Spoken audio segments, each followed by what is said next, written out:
बिस्मिल्लाहिर्रहमानिर्रहीम। अस्सलाम वालेकुम। कैसे हैं डियर स्टूडेंट्स? उम्मीद कर रहा हूँ आप सब खैरियत से होंगे। अब हम एक्सरसाइज 9.2 का क्वेश्चन नंबर 2 प्रूव करेंगे। बिल्कुल आपको प्रूफ टेबल नज़र आ रहा होगा और 9.2 एक्सरसाइज है, तो इसका मतलब ये है कि आपने चैप्टर 9 का थ्योरम 2 देखा हुआ होगा। मैं ये अज्यूम कर रहा हूँ। मैंने कन्वर्स आइसोसेलेस ट्रायंगल थ्योरम भी प्रूव करवाया है और आइसोसेलेस ट्रायंगल थ्योरम भी प्रूव करवाया है। कन्वर्स में क्या था, आपको ये दो एंगल बराबर दिए गए थे और ये दो अपोजिट साइड साबित करनी थी, यानी ये गिवन में था और ये आपने प्रूव करना था। ये कन्वर्स आइसोसेलेस ट्रायंगल थ्योरम था। और आइसोसेलेस ट्रायंगल थ्योरम क्या था, साइड्स आपको गिवन में दी गई थी, यानी कन्वर्स हो गया था इसका, और एंगल आपको प्रूफ करने थे। सो ये कन्वर्स हो गया था इसका। अच्छा, आप ये देखें कि आपको साइड्स दी गई हैं और आपको एंगल प्रूफ करना है। ठीक है, एक तो ये चीज़ है ना।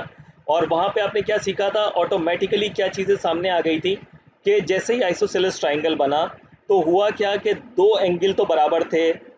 ये एंगल राइट एंगल था, ठीक है ना।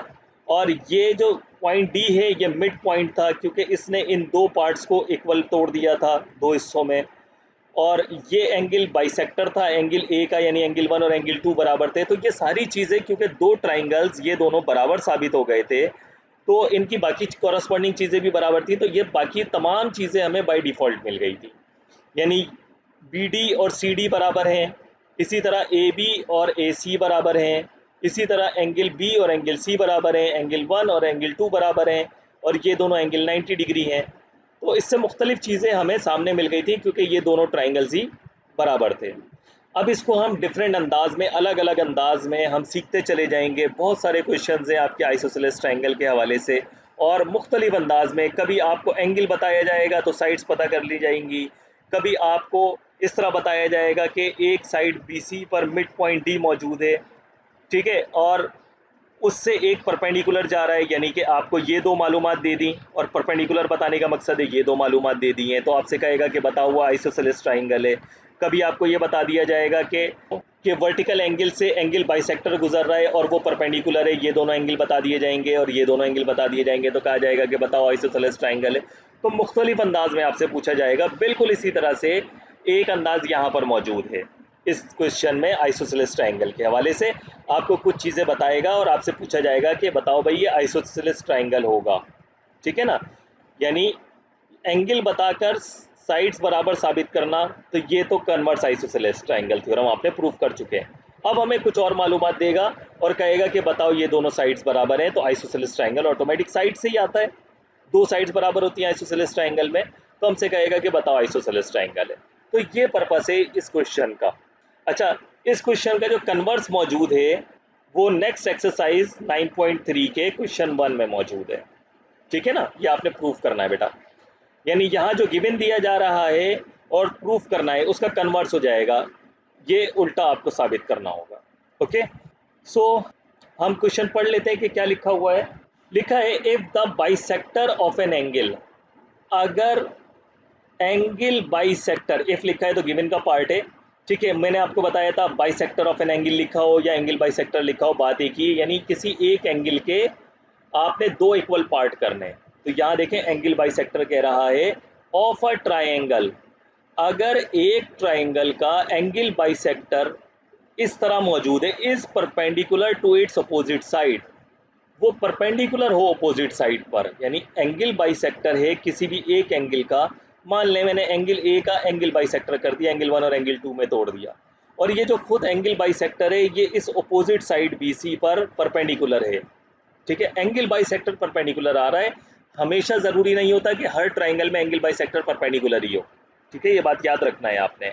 सो अगर एंगल बाइसेक्टर एक ट्राइंगल का वो परपेंडिकुलर हो जाए अपोजिट साइड पर, ये हमें कह रहा है then the triangle is an isosceles triangle, तो वो आइसोसेलेस ट्राइंगल होगा, ठीक है। ये हमें प्रूफ करना है।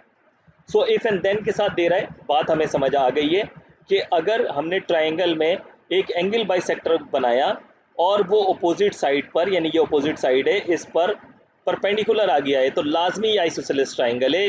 तो ये वर्टिकल एंगल है, वर्टिकल एंगल की जो बाकी की दो साइड्स हैं वो कॉन्ग्रुएंट होंगी, आइसोसेलेस ट्राइंगल है। देखें इस ट्राइंगल ए बी सी में ये दो साइड्स बराबर है ना, तो इस वर्टिकल एंगल ए से जब मैं एंगल बाइसेक्टर बनाऊंगा तो वो परपेंडिकुलर होगा। अच्छा, ये दोनों साइड्स तो बराबर नहीं है ना। अगर मैं यहाँ से इस एंगल का एंगल बाइसेक्टर बनाता, ठीक है, मान लें ये एंगल और ये एंगल बराबर है, तो ये कभी भी परपेंडिकुलर नहीं होगा। आपको बात समझ पा रहे हैं? इसी तरह से ये दो साइड्स बराबर नहीं है, तो यहाँ से एंगल सी का अगर मैं एंगल बाइसेक्टर गुजारूंगा तो ये ज़रूरी नहीं है कि परपेंडिकुलर ही हो। ओके, ये बताने का मकसद है। सो अगर ऐसा है कि इफ़ के साथ लिखा हुआ है कि बाइसेक्टर ऑफ एन एंगल, मैंने एंगल ए का बाइसेक्टर किया है, तो इट मीन्स कि बाय डिफ़ॉल्ट मुझे गिवन में बता दिया कि एंगल 1 और एंगल 2 बराबर हैं, डायग्राम के एतबार से मैंने यहाँ पर लिख लिया है। इसी तरह से क्योंकि परपेंडिकुलर है अपोजिट साइड पर, तो ये जो एंगल ए डी बी, ये रहा एंगल ए डी बी, और ये एंगल ए डी सी, ये दोनों भी बराबर होंगे, कॉन्ग्रुएंट होंगे। और प्रूफ ये करना है कि देन के साथ लिखा है, प्रूफ ये करना है the triangle is an isosceles triangle. तो कैसे पता लगता है आइसोसेलेस ट्राइंगल है? भाई दो साइड्स बराबर होंगी, ए बी और ए सी बराबर होगी, ठीक है। ये वर्टिकल एंगल से जो दो साइड्स बन रही हैं वो कॉन्ग्रुएंट होंगी, ये हमने प्रूफ करना है, तो ऑटोमेटिक आइसोसेलेस ट्राइंगल हो जाएगा। तो बहुत सिंपल सा इसका प्रूफ है, गिवन हमें ये दो एंगल दिए गए हैं और हमें ये दो साइड्स बराबर साबित करनी है। अब इसके लिए मुझे ये दो ट्राइंगल नज़र आ रहे हैं ना, एक ट्राइंगल ये रहा ए डी बी और दूसरा ट्राइंगल ये रहा ए डी सी। इन दो ट्राइंगल्स पे मैंने काम करना है। इन दो ट्राइंगल्स के अंदर मुझे वैसे ही नज़र आ रहा है कि ये दोनों ट्राइंगल्स बराबर है, क्योंकि ट्राइंगल बराबर साबित करने के लिए हमारे पास साइड है, एंगल साइड एंगल या एंगल एंगल साइड मौजूद है, जिसको हम साइड एंगल एंगल भी कहते हैं। तो इन टूल्स में से कौन सी तीन चीज़ें मेरे पास मौजूद हैं? एंगल, साइड, एंगल, इन दोनों ट्राइंगल्स के अंदर बराबर है, तो ये ए डी कॉमन साइड है, तो हम ये दो साइड्स बराबर करने के लिए इन दो ट्राइंगल्स को लेकर चलेंगे। तो प्रूफ टेबल, सबसे पहले हम क्या करेंगे, in triangle A D B correspondence रखता है ट्राइंगल ए डी सी से, यही तरीकेकार है दो ट्राइंगल्स को बराबर साबित करने का। एंगल 1 बराबर है एंगल 2 के, एंगल 1 एंगल 2 के बराबर है गिवन के एतबार से, गिवन पे देख लें आप लोग, ये हमें दिया गया था। इसी तरह से साइड ए डी बराबर है साइड ए डी के, इन दोनों ट्राइंगल्स में ये कॉमन साइड है, रिफ्लेक्सिव प्रॉपर्टी ये कॉमन है, ए डी बराबर है ए डी के। एंगल ए डी बी बराबर है एंगल ए डी सी के, ये भी गिवन के एतबार से दिया गया है। जो एंगल बाइसेक्टर है वो परपेंडिकुलर है अपोजिट साइड से, तो ये भी गिवन के एतबार से हमने रीजनिंग में लिख दिया। तो एंगल साइड एंगल किसी भी दो ट्राइंगल में अगर बराबर होते हैं तो वो दोनों ट्राइंगल ही बराबर होते हैं, तो ये दोनों ट्राइंगल बराबर आ गए, रीजनिंग में लिख दिया ए ऐसे एंगल साइड एंगल। अब इनकी बाकी कॉरस्पॉन्डिंग चीज़ें भी बराबर होंगी, यानी ए बी की कॉरस्पॉन्डिंग साइड है ए सी, ये मुझे चाहिए था, बाकी चीज़ें मुझे लिखने की ज़रूरत नहीं है, यानी एंगल बी और एंगल सी भी बराबर आ जाएगा। इसी तरह बी डी की लंबाई और सी डी की लंबाई भी बराबर आ जाएगी, इसकी मुझे ज़रूरत नहीं है, बस मुझे ये साबित करना था ये आइसोसेलेस ट्राइंगल है, तो ए बी और ए सी की लंबाई बराबर होगी, वो मैंने यहाँ पर लिख दिया और रीजनिंग में लिख दिया by C P C T corresponding parts of congruent triangles are congruent.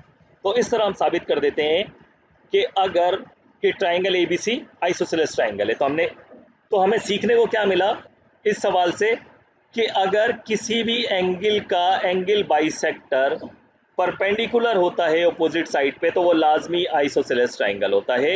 यहाँ से ये सीखने को मिला है और इसका कन्वर्स हम देखेंगे अगली एक्सरसाइज 9.3 के क्वेश्चन 1 में। तो होप कि आपको ये आसान सा क्वेश्चन समझ आया होगा, इसमें कोई परेशानी नहीं होनी चाहिए आपको, बहुत सिंपल सा इसका प्रूफ था। फिर भी आपका कोई सवाल है तो मुझे कमेंट बॉक्स में लिख दें या मुझे व्हाट्सएप कर दें, मैं आपको आंसर कर दूंगा। तो नेक्स्ट वीडियो में इस एक्सरसाइज के आखिरी क्वेश्चन में आपसे मुलाकात होती है, तब तक के लिए अल्लाह हाफिज़।